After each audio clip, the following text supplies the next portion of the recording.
Imagine walking past your neighborhood juice stand, children with backpacks, women buying groceries an ordinary Tuesday morning in Mexico City, but hidden in plain sight, behind a metal door with peeling orange paint.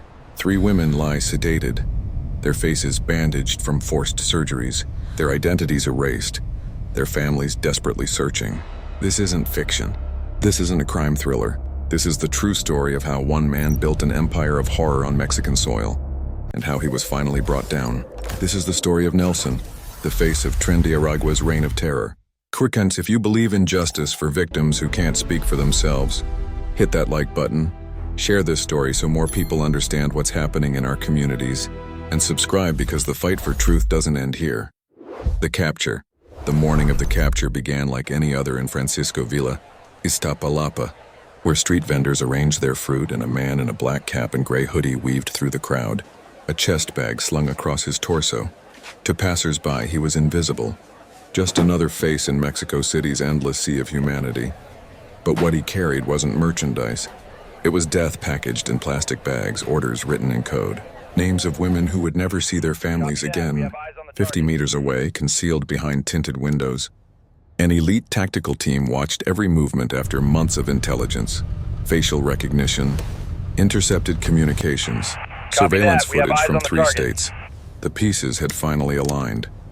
In the operations center, Omar Garcia Harfuch's voice crackled through encrypted radios. Confirmed target. Target confirmed. Proceed with extreme caution. I want him alive. The man in the black cap was Nelson Arturo Echezuri Alcantara, 29 years old, Venezuelan national, and the maximum operator of Tren de Aragua in Mexico, the architect of a trafficking empire that had turned Mexican streets into hunting grounds for vulnerable women. When tactical units moved in, Nelson didn't fight. He lowered his gaze as handcuffs clicked around his wrists, but his pockets told a different story. 92 doses of marijuana, 44 of crystal meth, 18 of crack cocaine, cash in multiple currencies, and 2 active cell phones buzzing with encrypted messages. He wasn't alone. Lucas Alberto Vielma Rojas, his enforcer who made problems disappear, and Marcos Gabriel Ortega Sotillo, the logistical mastermind who coordinated safe houses, transportation routes, and clandestine surgical clinics. All 3 were Venezuelan. All had active warrants for human trafficking, organized crime, homicide, and extortion. All were key operatives in Venezuela's most violent criminal organization, now operating freely across Puebla, Morelos, state of Mexico, and the nation's capital. The streets of Iztapalapa continued their rhythm as nobody knew that history had just been made. And within minutes, Harfuch's official statement hit social media. Nelson Arturo, Tren de Aragua operator, detained along with his 2 principal collaborators. He is considered the intellectual and material author of multiple feminicides. Today, the state responds with its full force. It wasn't just an announcement. It was a declaration of war. The digital graveyard. The real horror emerged when forensic analysts unlocked Nelson's cell phones and discovered a folder buried beneath layers of encryption that would haunt investigators for months to come. Organized with chilling precision, dates, locations, names, but these weren't business transactions. They were human lives reduced to inventory. Each subfolder contained a woman's profile. Yamile, 18 years old, recruited from Cuautitlan Izcalli with promises of receptionist work at a beauty salon. Appearing in a video post-surgery with a swollen face claiming she's fine, though her eyes tell a different story. She's been missing for 3 months. Lucia, 21, from Puebla, whose parents filed a missing persons report in July, her voice cracking with desperation in recovered audio files. They won't let me leave. They took my phone. If I don't pay back the surgery debt, they said they'll rotate me. That word rotate appears in 15 different recordings. 15 different women all trapped in the same nightmare. Mariana, 17, from Morelos, whose name is crossed out in red ink in Marcos Gabriel's seized notebook beside a symbol no investigator wanted to interpret, with the phone containing one video showing a blurred shot of a windowless room. A scream, then silence. She was never found. Authorities cross-referenced the names with the National Registry of Missing Persons, and the results were devastating. 27 of the names marked in red matched young women reported disappeared between 2023 and 2025 across 4 states. None had been located, and until now no one had connected the dots. But there was more. One photograph froze investigators in their tracks. 3 semi-naked women with bandaged faces sitting in a room without windows, each wearing a numbered plastic bracelet, their eyes fixed on the floor, and to date none have been identified. Forensic psychologists describe the folder as a digital tomb, a complete archive of systematic exploitation, torture, and murder. But then they found the list, a white sheet of paper photographed and saved with one word at the top. Next, and below it 6 names, 3 not yet reported missing, the countdown already begun, leaving one question haunting every investigator. Where are they now? The machine. Tren de Aragua doesn't operate like traditional cartels with turf wars, flashy displays of weaponry or territorial markings. Their genius and their horror lies in invisibility, as intelligence reports revealed their methodology in 4 phases. Phase 1 involves digital recruitment through fake social media profiles offering legitimate-seeming jobs in aesthetic clinics, modeling agencies and customer service with professional, friendly tones promising good pay and, crucially, free cosmetic procedures that sound like opportunity to young women from economically struggling backgrounds. Phase 2 is the medical hook, where victims are transported to unlicensed clinics for breast augmentation, rhinoplasty, and lip fillers they never requested, financed entirely by the organization but creating debt that establishes control. Phase 3 involves transfer and isolation as victims are moved between states every 15 days. Puebla, Cuautitlán, Nezahualcóyotl, Morelos. Always far from home in unfamiliar territory where their personal phones are confiscated. They can't leave alone, can't refuse orders, and the surgery debt grows with interest, housing fees, and protection costs making escape mathematically impossible. Phase 4 is exploitation and elimination, where fully controlled victims are forced into sex work to repay their debt, and those who resist face rotation, transfer to more violent cells, additional unwanted surgeries or worse, which in Nelson's records often meant permanent disappearance. The organization operates in 3 tiers. Tier 1 consists of recruiters, often women or couples who establish trust, making initial contact seem safe and legitimate. Tier 2 includes operators like Marcos Gabriel, handling logistics including transportation, safe houses, clinic coordination, and debt collection. And Tier 3 is command, where Nelson operated, the level that decides who lives, who gets rotated, who vanishes. The seized notebook revealed the scope with city codes, movement routes, payment schedules, and entries like send JMG to Mexico City before the 15th, medical appointment included, and CPZ visual adjustment incomplete, zone change, immediate withdrawal, no longer cooperates. That code appeared 6 times, and in every case the woman disappeared within days.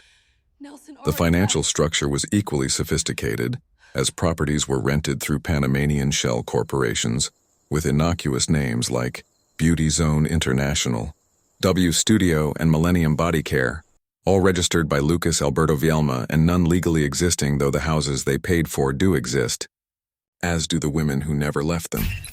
The operational map was clear: Morelos, Puebla, State of Mexico, and 4 Mexico City boroughs: Cuauhtémoc, Gustavo A. Madero, Iztapalapa, and Miguel Hidalgo, leaving one question unanswered: how many safe houses are still active? The countdown.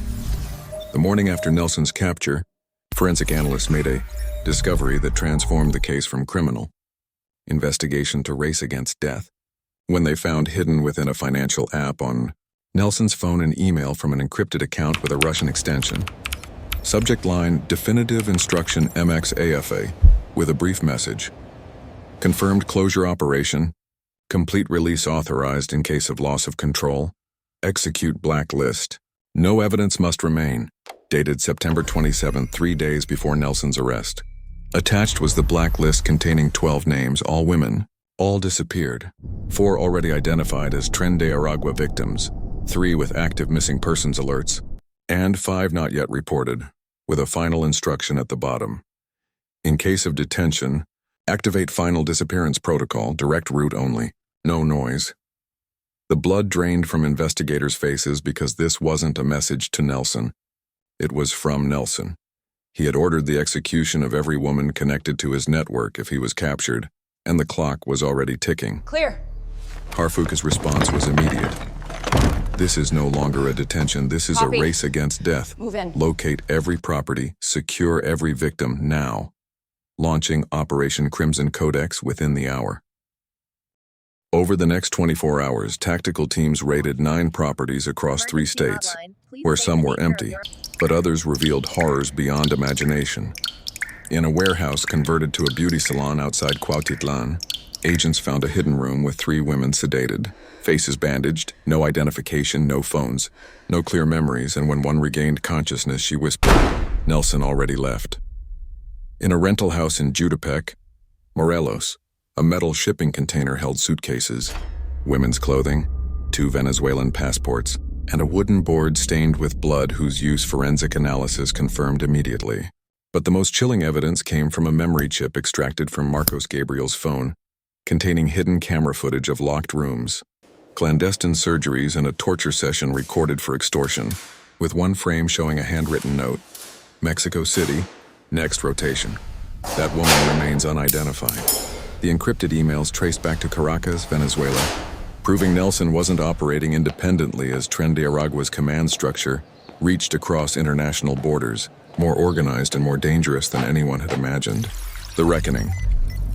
Saturday morning at 7:19 a.m., Navy helicopters circled Mexico City at low altitude as the National Palace Crisis Room, filled with Mexico's top security officials, and Omar Garcia Harfuch reviewed satellite imagery, surveillance reports, and most importantly, the faces of women still missing who might be killed if the state didn't move fast enough.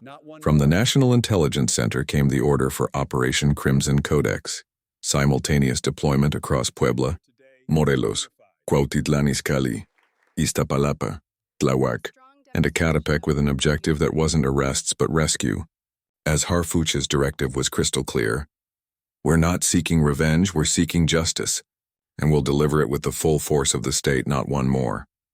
At noon, without warning, Harfuch appeared in Iztapalapa on foot with no media circus, just his tactical team, visiting a secured safe house with an orange facade and windowless metal door, where inside 2 rescued women had been sedated for days, one still with IV lines in her arms.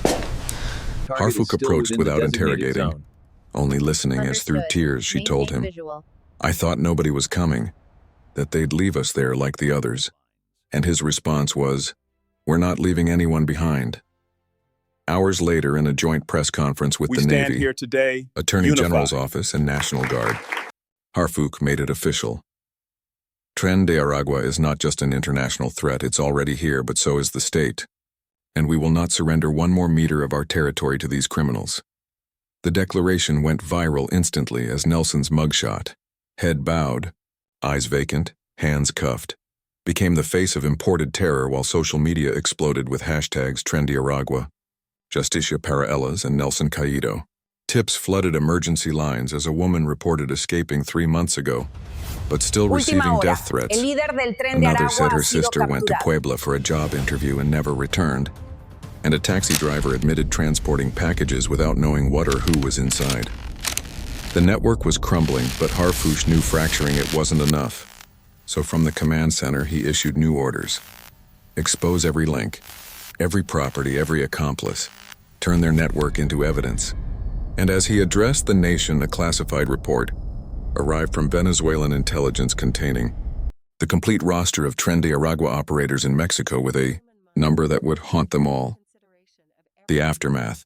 Saturday morning, Mexicans woke to news alerts flooding their phones. Captured. Nelson, Tren de Aragua leader in Mexico, linked to multiple feminicides as Nelson's mugshot became inescapable, the face of systematic horror now in custody. In Iztapalapa, neighbors emerged stunned as Teresa, who sells juice on the corner, recognized the raided building. "I saw them. Young guys with backpacks always whispering. I never imagined women were tied up inside." While another neighbor, refusing to give his name, said, "They laughed like they owned the world. Now I understand why."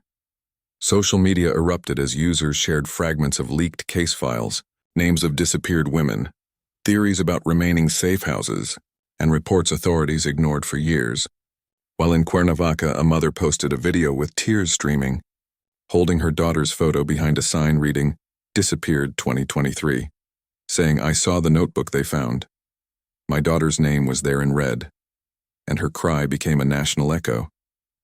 But the revelation that shook power structures most was that Tren de Aragua didn't act alone, as leaked intelligence reports named accomplices including landlords, doctors, transporters, and local criminal cells, with one name appearing repeatedly in intercepted communications, Unión Tepito, and according to authorities, the relationship between Tren de Aragua and Mexican organized crime remains under investigation, though one thing is clear: Tren de Aragua was expanding, and Mexico City was its operational headquarters. As Harfuch prepared his next statement, one question haunted the nation: how many more women are still alive waiting to be found? The unanswered questions. Nelson's face is everywhere now as the country knows his name, his crimes, his capture. But while authorities celebrate a major victory, critical questions remain unanswered as politicians attempt to claim credit and state prosecutors issue generic statements about investigation ongoing. Though families don't want statements, they want their daughters back. That afternoon at the Zócalo, Mexico City's historic central square, women gathered without organization or leadership. No banners, no speeches, just candles and names written on white paper laid out on the cobblestones with one sign in the center. And the others? The criticism isn't about what was done, but about what wasn't done for years. Why did this network operate so long without detection? Why didn't anyone connect the disappearances, the surgeries, the interstate transfers? Who protected Nelson? Who rented him safe houses? Who profited? In Gustavo A. Madero, a mother reported her 19-year-old daughter missing. In Cuauhtémoc, an aesthetic clinic closed overnight after a raid. And in Miguel Hidalgo, 3 women were rescued from a house where they'd been held with their faces surgically altered and unable to speak without trembling. All mentioned the same name: Nelson. The cameras captured one final image of Harfuch walking through an Iztapalapa street, surrounded by neighbors and agents with no applause, no cheers, just silence, the weight of expectation from people who've heard promises before. And with unwavering resolve, Harfuch delivered his closing statement. This is not the end. It's the beginning of a purge. Today we stopped one network, but we won't rest until we dismantle the entire system that enabled it. Social media burns. Streets whisper, victims demand answers. And Mexico confronts an uncomfortable truth. If Nelson operated with total impunity for years, how many others are still out there? How many have learned from his mistakes? The monster has been caught, but the machine he helped build may still be running. Final CTA. This isn't just Mexico's story. Tren de Aragua operates across Latin America and beyond. If this investigation opened your eyes, don't let it end here. Like this video to push it to more people. Share it so others understand the scope of transnational trafficking. And subscribe to stay informed as this case develops, because justice for these women is far from complete. The fight continues and silence is complicity.